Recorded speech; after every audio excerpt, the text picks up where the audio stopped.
Nous arrivons à la dernière vidéo de correction d'exercice de TD de PS94 avec donc l'exercice 29 qui est tiré du final du printemps 2016 et donc qui traite de l'association de sources sinusoïdales, en fait la combinaison de deux sources sinusoïdales.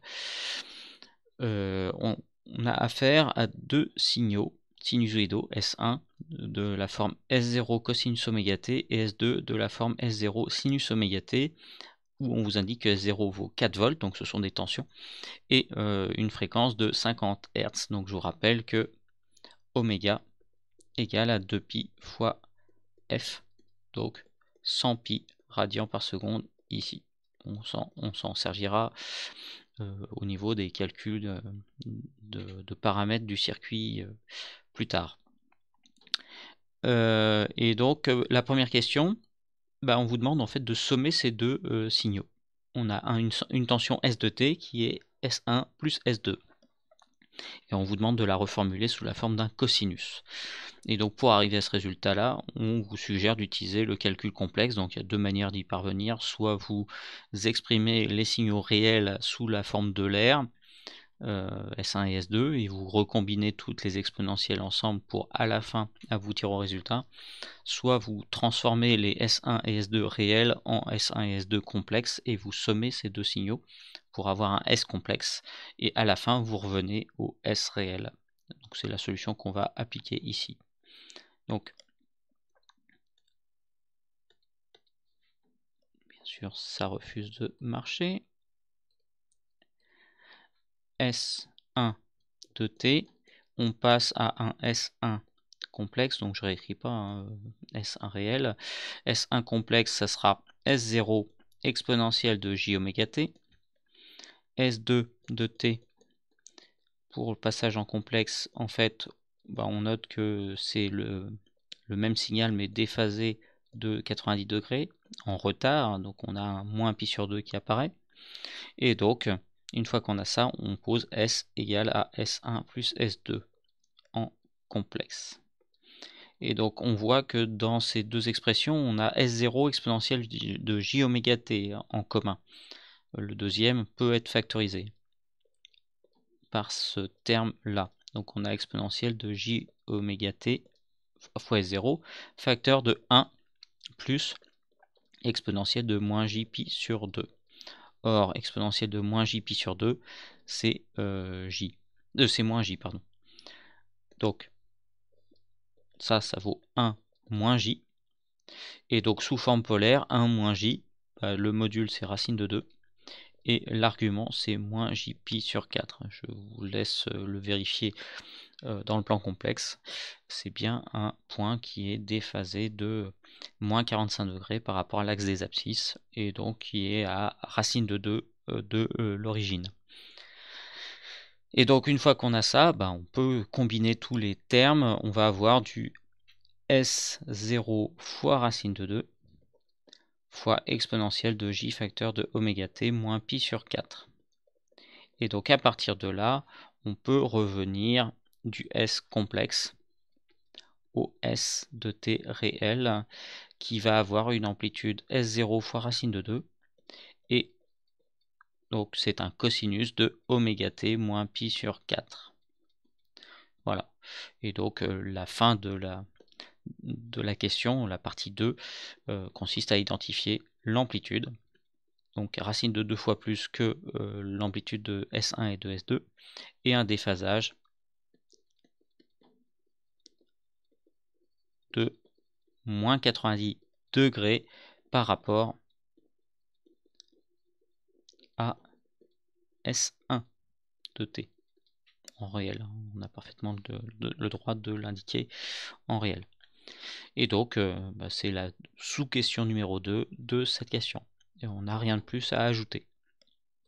Ensuite, ces deux signaux sont des tensions telles que S1 est la tension aux bornes d'une résistance R et S2 la tension aux bornes d'un second dipôle. Si on se donne la peine de faire la somme, c'est pas forcément donné explicitement, mais si on fait la somme S1 plus S2, c'est qu'en fait on va avoir une tension qui va se former de ces deux sous-tensions là.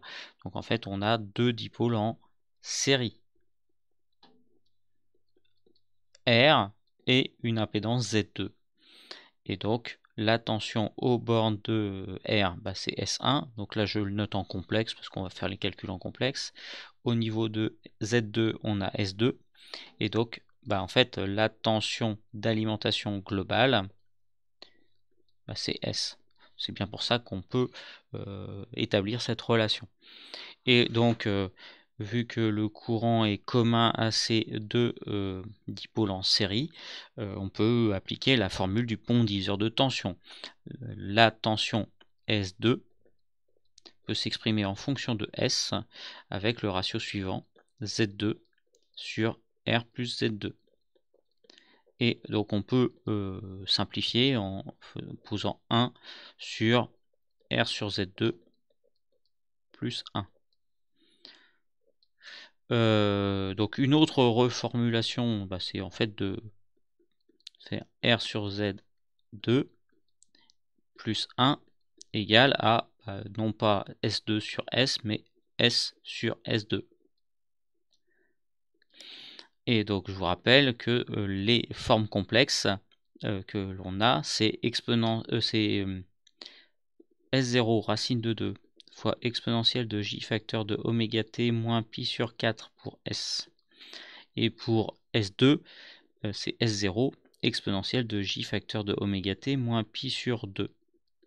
Donc en fait, les S0 vont se simplifier. Il va rester du racine de 2 d'une part, et exponentielle de l'argument d'une fraction, c'est la différence des arguments. Donc on va avoir du exponentiel de j facteur de, en fait les oméga t vont se simplifier, on va avoir du moins pi sur 4 plus pi sur 2, donc globalement du plus pi sur 4.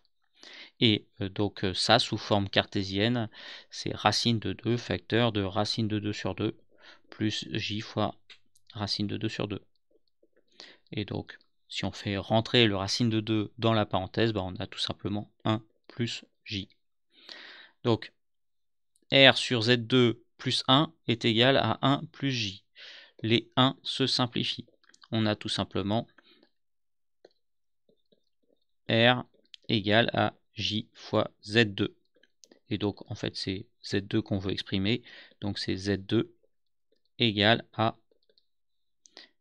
R sur j, ou autrement dit moins j fois R. Et en valeur numérique c'est moins j fois 2 ohms. Donc voilà le résultat qui lie Z2 à R en valeur numérique et en expression littérale. Et c'est l'expression littérale que l'on va utiliser par la suite. Et donc, indication, n'oubliez pas de dessiner ce montage sur la copie, bah, c'est juste ce schéma qu'il fallait indiquer.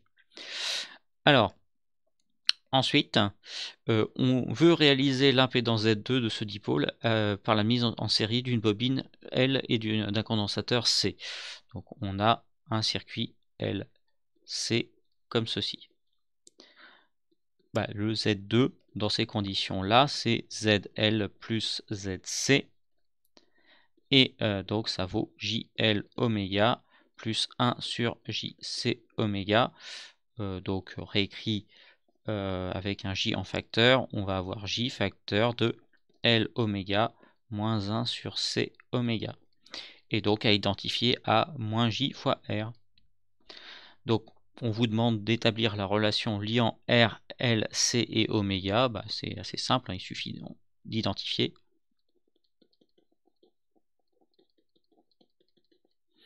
L oméga moins 1 sur C oméga est égal à moins R.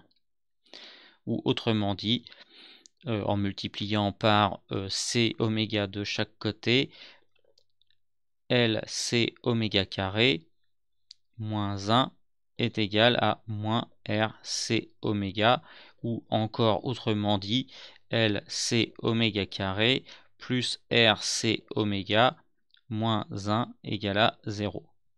Donc ça, c'est l'équation que doit vérifier cet ensemble de composants et la pulsation. Donc on va la garder précieusement, cette formule-là. pour ensuite continuer. Donc là j'ai déjà surligné la relation qui lie RC et L sur R. Comme résultat préliminaire, on peut tout de suite noter L égale R taux, parce que ça va servir pour la suite. Donc en fait on vous demande de montrer que ça revient à résoudre l'équation suivante, L oméga au carré plus R L oméga moins R2. Alors le 2 il n'est pas bien placé, donc je le gomme. En fait c'est un R au carré. Donc ça saute pas aux yeux, mais cette équation peut être dérivée de l'équation qu'on vient d'établir. La chose qui change, que l'on voit tout de suite, c'est donc on a un terme en oméga carré, ça c'est clair, un terme en oméga, ça c'est clair aussi. Par contre, on a un 1 pour le terme qui ne dépend pas de oméga. Il nous faudrait un R carré. Donc en fait, on a intérêt à multiplier tout par R carré. Donc on va avoir du R carré, LC oméga carré, plus R cube, C oméga, moins R carré, égale à 0. Donc là, ça saute toujours pas aux yeux, mais à partir de ça, on va pouvoir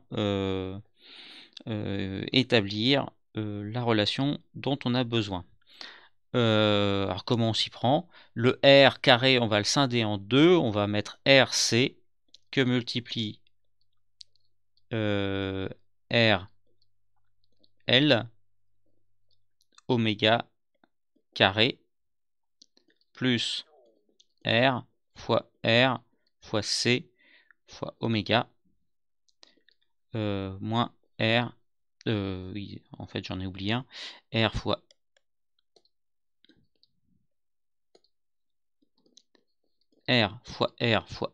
C fois oméga moins R carré égale à 0. Alors pourquoi on fait tout ça?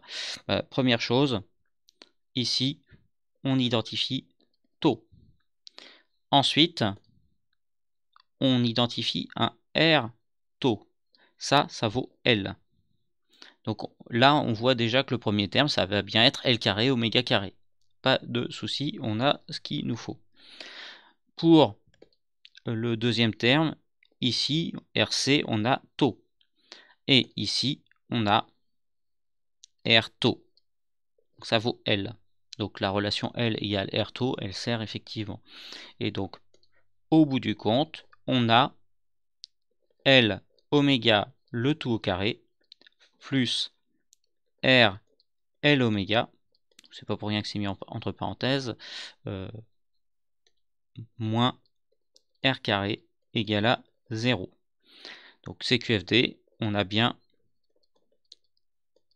l'équation demandée, qui n'était pas évidente de prime abord.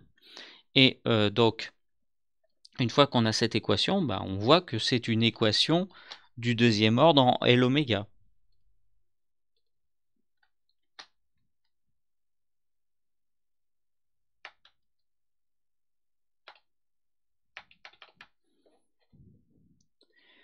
On pose x égale à L oméga, et donc on a une équation de la forme ax2 plus bx plus c égale à 0, avec a égale à 1, b égale à r, c égale à moins r carré. On calcule le discriminant, delta, égale à b carré moins 4ac, b carré, c'est r carré, moins 4ac, donc c'est moins 4 fois 1 fois moins r carré, donc en fait ça fait 5r carré. C'est positif, donc on a deux racines réelles, qui sont x1 est égal à moins b, donc moins r, moins racine de delta, donc r racine de 5, sur 2a, donc 2. Donc on voit que ça c'est négatif. Impossible. L oméga doit être positif. Et la deuxième solution, c'est moins r plus r racine de 5 sur 2. Et donc, ça fait racine de 5 moins 1. Parce que donc le R se met en facteur et R ça vaut 2 ohms. Donc ça fait racine de 5 moins 1. Et donc là, je peux vous donner le résultat, ça fait à peu près 1,24 ohms, si je ne me suis pas trompé. Et donc ça c'est L oméga. Une fois qu'on a L oméga, on peut calculer L. Je vous rappelle, oméga égale à 100 pi radians par seconde.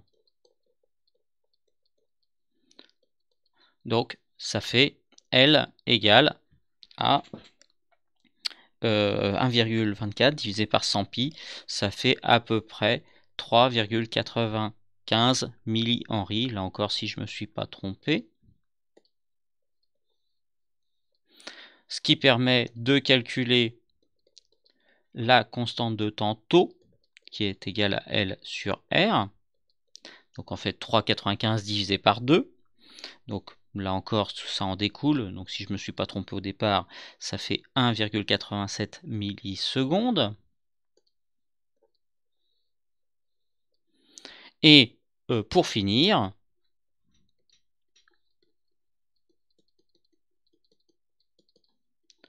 tau est égal à RC. Donc C est égal à tau sur R. Donc 1,97 millisecondes, encore divisé par 2, parce que R ça vaut toujours 2, bien ça fait 987 microfarads.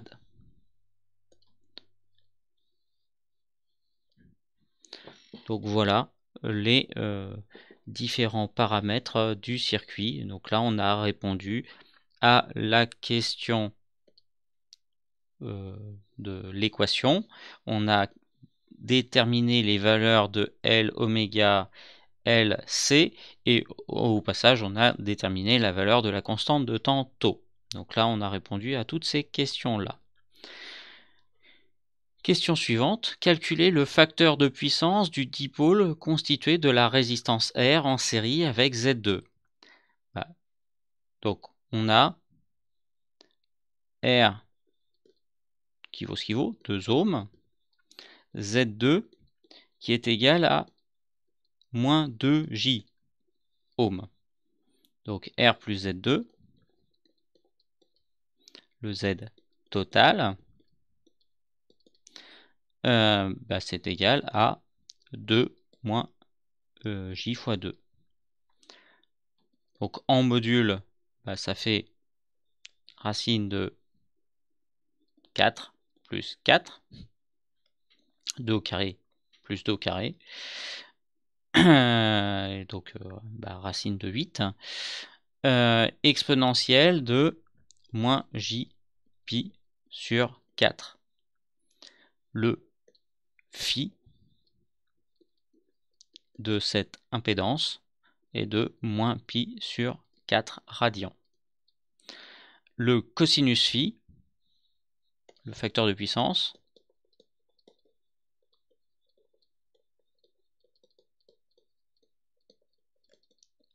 dans ce cas-là, cosinus de moins pi sur 4, ça vaut racine de 2 sur 2.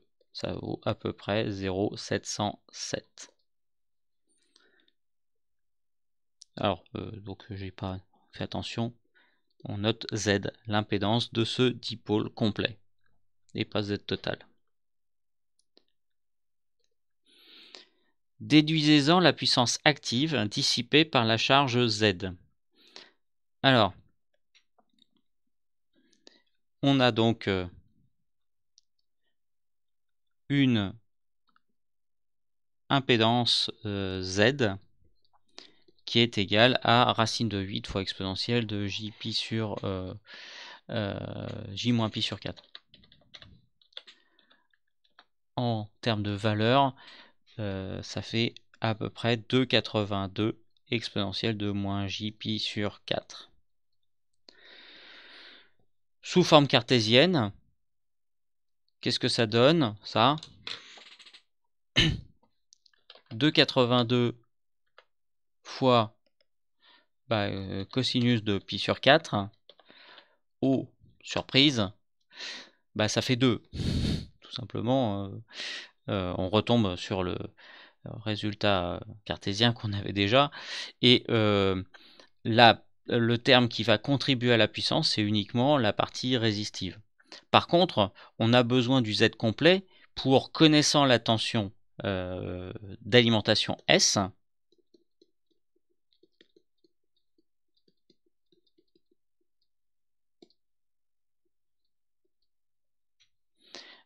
la tension d'alimentation S, elle vaut, je vous rappelle, S0 racine de 2 exponentielle de J oméga T moins pi sur 4. Donc le I, c'est S sur Z. Donc en termes de module, on va avoir S0 racine de 2 sur 2,82 exponentielle de J oméga T moins pi sur 4, je le réécris tel quel. Donc comme le Z est au dénominateur, il va falloir soustraire l'argument, donc plus pi sur 4, donc ça se compense. Donc là, ô surprise, on retrouve le exponentiel j oméga t, et en fait c'est logique, tout le calcul va nous conduire à retrouver ici S1 sur R. En fait, le seul terme contributif en termes de puissance, ça sera la résistance R et la tension à ces bornes. Et la tension aux bornes de R, on a déjà noté que c'était S1. Donc en fait, le S0, ça vaut combien? Je ne m'en rappelle plus.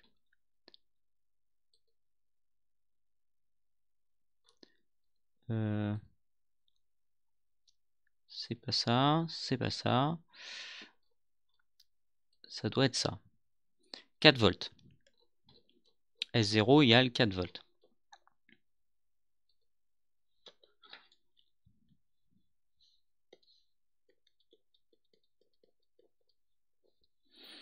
Donc, le I que l'on trouve, il va avoir pour valeur 4 fois racine de 2 divisé par 2,82 et on trouve 2. C'est logique, vu qu'on a une tension de 4 volts d'amplitude qui s'applique sur une résistance de 2 ohms. Et donc, on a tout simplement 2 exponentielle de J oméga T. Donc voilà le courant. Et une fois qu'on a le courant, la puissance P, c'est V max, donc ça serait S1 max fois I1 max sur 2, vu que le cos phi de la résistance vaut 1. Donc c'est une manière de vraiment se focaliser sur la résistance, mais ça peut être aussi égal à S max fois, alors d'ailleurs j'aurais pas dû mettre I1 max, c'est I max. Oups.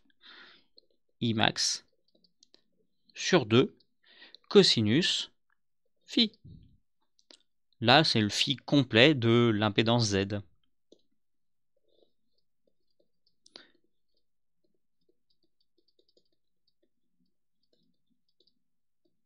Et donc, normalement, ces deux calculs mènent au même résultat.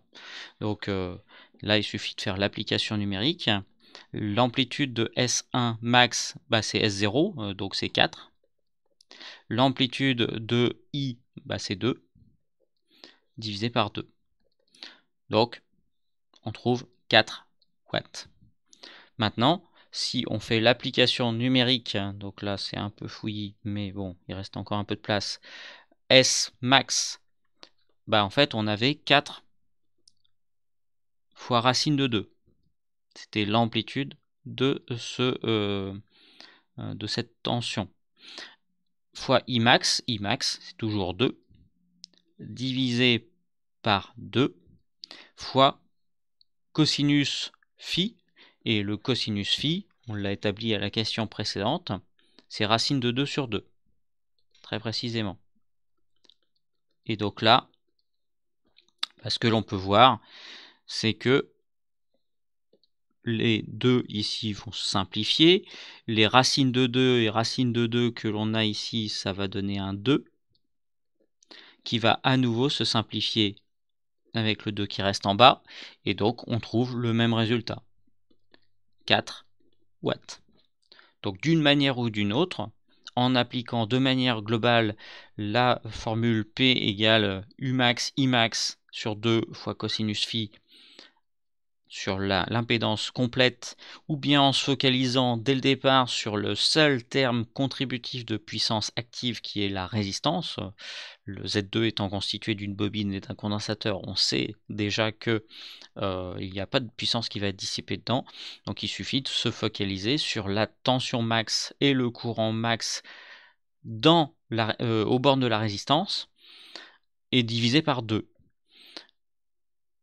Parce que le cosinus phi de cet élément vaut 1, vu que c'est une pure résistance. Et une méthode ou l'autre conduisent au même résultat, à savoir 4 watts. Alors, dans le plan complexe, tracez le diagramme de Fresnel du courant I, des tensions S1 et S2, et des tensions VL et VC aux bornes de la bobine et du condensateur. Alors, le courant I, si on nous dit de le tracer en premier, pourquoi pas. La première chose que l'on peut noter, c'est que la tension S1 va être en phase avec le courant I, vu que c'est la tension aux bornes d'une résistance. Donc on applique tout simplement S1 égale à R fois I. Et on sait que S2, c'est une tension qui est en retard de 90 degrés par rapport à S1. C'est un sinus, et donc la tension S2 en complexe est quelque part par là. Et donc une fois qu'on a dit ça, en fait, il s'agit de noter que S2 va être constitué de 2 termes. Un terme en avance sur I de 90 degrés et un terme en retard sur I de 90 degrés. Et que la résultante globale, ce sera S2. Or, S2, on sait que ça a la même amplitude que S1. Donc en fait, la tension S, elle est obtenue comme ça. S, c'est égal à S1 plus S2. Mais donc cette tension S2, elle est constituée d'une tension VL et d'une tension VC aux bornes de la bobine et du condensateur. Et donc